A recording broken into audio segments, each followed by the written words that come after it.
The reason we are trashing this whole model is we are going to redo this by switching off the auto detect function.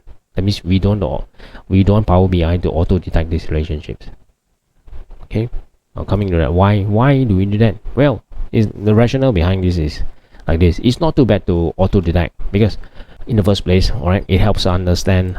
Now these are all automatically generated stuff. It helps us understand what's going on. So overview picture and look at things. It's not complete, it's kind of like that. But if we are working with live systems, you probably have tables like up to 20, 30, who knows. You wouldn't want an auto detect situation where so many lines is drawn across so many tables, and you'll be wondering like, hey, how does this thing actually work, man? So many tables across, so many lines, so many relationships, right? It becomes, hey, do we actually need this line? Do we actually need that line? Do we actually need that line? That situation? No. The more lines it is, to tell the truth, right, the more computer resource is actually consumed. Okay, and also it's confusing.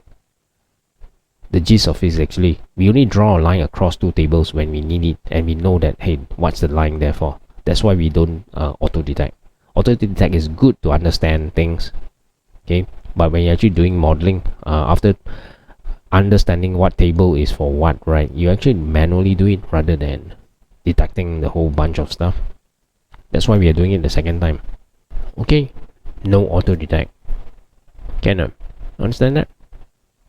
That auto detect function is, let's go to the back end, go to file. I'd like you to go to options and settings here, right here. File, option and settings. Okay, I'd like you to go to options, please. Can find this or not? You guys alright?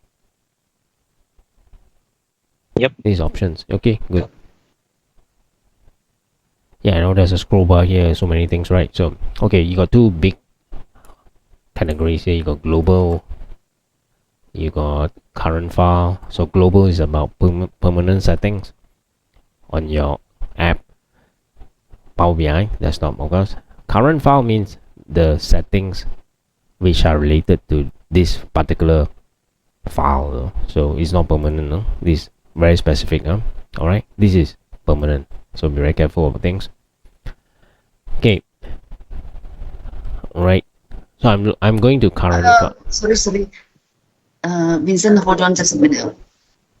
Can you start again? Where should I go first? Go to file. Go to options.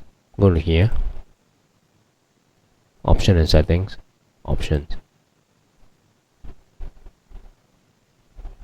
Okay. Can. Not seeing it. Just a minute. Again. Go to file. Option and settings. Options. Option and setting file, but Can find? not find no file. File is here. Right here. File. Okay. Okay, again. File. Sorry. File. Option and settings. Options. Yeah. Okay. Thank you. Sorry, everybody. All right. Okay. Under current file. No worries. Okay. Let's take a quick look. You got data load here. Now let's go here. Current file. Data load. Now this thing here. Watch out for this. Right. This box here is actually that option for auto detecting. So later on we are going to disable this, uncheck the box. Not now. Okay, it's before we start off the work. So right now we are not going to save things because this is not permanent feature. Every time when we do something here, it's concerning this particular file, and of course we are going to trash it later. All right. Okay, found it. This is the one. When we do the second time, we are going to disable this. Okay, we won't see these lines like that. All right.